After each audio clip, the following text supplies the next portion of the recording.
네, 2차 협상에 대한 기대감에 뉴욕 유가 급락했습니다. 주가도 오름세를 이어가는데요. 이번엔 뉴욕 연결해 보겠습니다. 이승윤 특파원, 뉴욕 유가가 3주 만에 최저 수준으로 내려갔다고요? 네, 그렇습니다. 뉴욕 유가 기준인 5월 인도분 서부 텍사스산 원유 가격은 전장 대비 7.87% 떨어진 배럴당 91.28달러에 마감했습니다. 종가 기준으로 지난달 25일에 90.32달러 이후 가장 낮은 수준인데 미국과 이란의 2차 대면 협상 가능성이 반영된 이유입니다. 장 막판에는 이스라엘과 레바논이 협상에서 레바논의 친이란 무장 세력인 이 히즈볼라의 완전 무장 해제에 동의했다는 소식도 유가에 하방 압력을 줬습니다. 원달러 환율 역시 뉴욕장에서 1472.7원의 거래를 마치며 안정세를 보였습니다. 경제 전문가들은 시장에는 더 나은 결과가 나올 것이란 기대가 있다면서 지금까지 발생한 혼란을 선반영해 왔다는 의미라고 평가했습니다. 다만 유가 하락은 실제로 시장에서 빠져나가서 움직이지 못하고 있는 물리적인 원유 공급 손실을 간과하고 있다고 지적했습니다. 실제로 국제에너지기구 IEA는 올해 글로벌 수요는 하루 8만 배럴 감소했지만 공급은 중동 분쟁으로 그보다 훨씬 더 많은 하루 150만 배럴 줄어들 것으로 추정했습니다. IMF는 올해 세계 경제 성장률을 3.1%로 전망했지만 이란 전쟁이 내년까지 이어지게 되면 2%까지 떨어질 수 있다고 우려했는데 전문가의 분석을 직접 들어보시죠.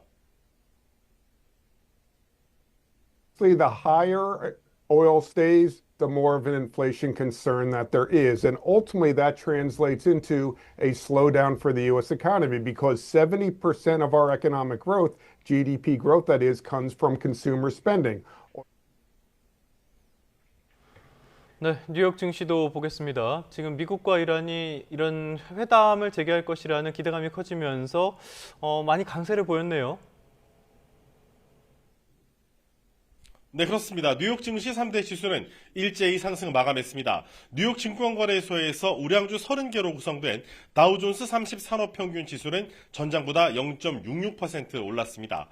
대형주 위주의 S&P 500 지수는 1.18%, 기술주 중심의 나스닥 종합지수는 1.96% 오른 채 거래를 마감했습니다. 미국의 3월 생산자 물가지수 PPI의 전월 대비 상승률이 예상보다 낮은 0.5%로 집계되면서 투자 심리가 개선된 영향이 있습니다. 이란 전쟁에 따른 에너지 가격 상승 여파로 급등할 것으로 예상됐지만 전월 대비 상승폭은 다우존스 집계 전문가 전망치인 1.1%를 크게 밑돌았습니다. 다만 전년 대비 상승률로 보면 4%로 지난 2023년 2월에 4.7% 이후 3년 만에 가장 높았습니다. 변동성이 큰 에너지와 식품, 거래 가격을 제외한 생산자 물가 지수는 전월 대비 0.2% 올라 전망치를 밑돌았고 전년 동기 대비로는 3.6% 상승했습니다.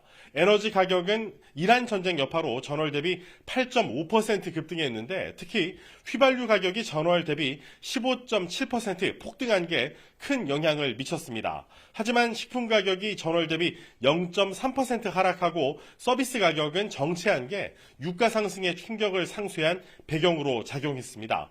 도매 물가로도 흔히 불리는 생산자 물가는 일정 시차를 두고 최종 소비재 가격에 반영된다는 면에서 소비자 물가의 선행 지표로 받아들여지고 있습니다.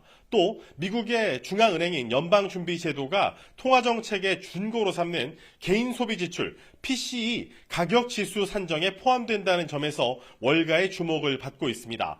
다만 경제 전문가들은 트럼프 행정부의 돌발 행동에 따라 사태가 언제든지 급변할 수 있어서 앞으로 상황이 나아질 것이란 확신이 시장에는 아직까지 부족하다고 진단했습니다. 지금까지 뉴욕에서 YTN 이승윤입니다.